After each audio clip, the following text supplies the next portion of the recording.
মধ্যপ্রাচ্যের উত্তপ্ত রাজনৈতিক পরিস্থিতির মাঝে একজন মানুষের নাম বারবার শোনা যাচ্ছে এবং তিনি হলেন আব্বাস আরাকচ্চি। ইরানের পররাষ্ট্রমন্ত্রী হিসেবে তার পরিচয় থাকলেও আসল পরিচয় তিনি ইরানের সবচেয়ে শক্তিশালী ব্যক্তিদের মধ্যে একজন। তিনি যখন কোথাও সফর করেন তখন তার সঙ্গে এমন একটা নিরাপত্তা বহর থাকে যা দেখলে মনে হবে কোনো বিশ্বশক্তির রাষ্ট্রপ্রধান চলাচল করছেন। তার একবার সফরের পেছনে খরচ হয় কয়েক মিলিয়ন ডলার এবং এই ব্যয় অনেক দেশের প্রেসিডেন্টের নিরাপত্তা খরচকেও ছাড়িয়ে যায়। কিন্তু প্রশ্ন হল, কেন এত খরচ এবং কেন এত কঠোর নিরাপত্তা ব্যবস্থা? মধ্যপ্রাচ্যে বর্তমান পরিস্থিতি অত্যন্ত বিস্ফোরক এবং ইরান এই অঞ্চলের সবচেয়ে গুরুত্বপূর্ণ খেলোয়াড়দের একজন। ইসরায়েল এবং যুক্তরাষ্ট্রের সাথে উত্তেজনা তুঙ্গে থাকায় ইরান তাদের শীর্ষ নেতাদের নিরাপত্তার ব্যাপারে এক চুল পরিমাণও ছাড় দেয় না। গত কয়েক বছরে ইরানের বেশ কয়েকজন শীর্ষ পর্যায়ের কর্মকর্তা এবং সামরিক নেতা শিকার হয়েছেন এবং এই ঘটনাগুলো ইরানের নিরাপত্তা কৌশলকে সম্পূর্ণভাবে বদলে দিয়েছে। আব্বাস আরাকচ্চি যখন কোনো বিদেশ সফর করেন তখন তার সাথে থাকে ৫০ জনের একটি বিশেষায়িত টিম, যারা প্রতিটি মুহূর্তে তার নিরাপত্তা নিশ্চিত করে। বিভিন্ন সূত্র থেকে জানা যায় এই টিমের সদস্যরা ইরানের স্পেশাল কমান্ডো ইউনিট থেকে বাছাই করা হয় এবং তাদের নিয়োগ দেন স্বয়ং ইরানের সুপ্রিম লিডার।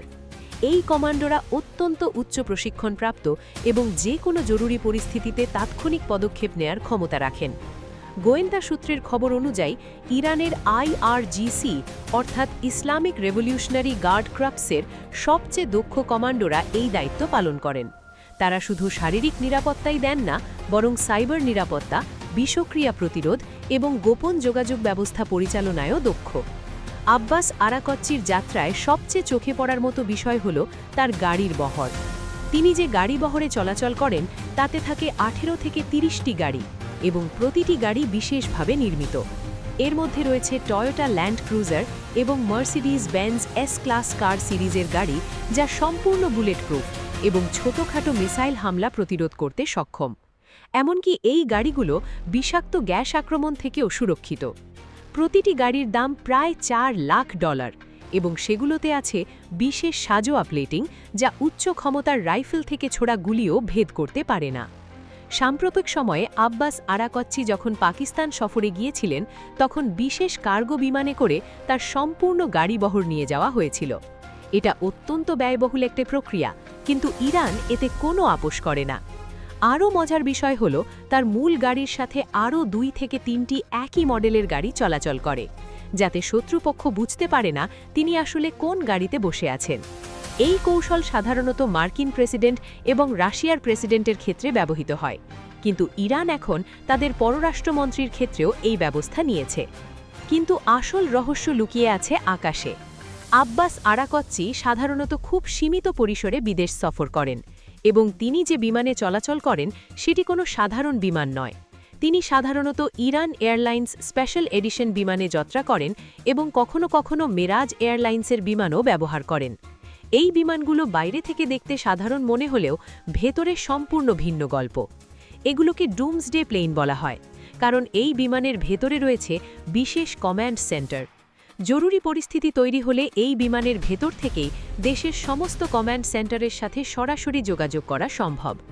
এই ধরনের বিমান সাধারণত রাশিয়ার প্রেসিডেন্ট ভ্লাদিমির পুতিন এবং মার্কিন প্রেসিডেন্ট ডোনাল্ড ট্রাম্প ব্যবহার করেন।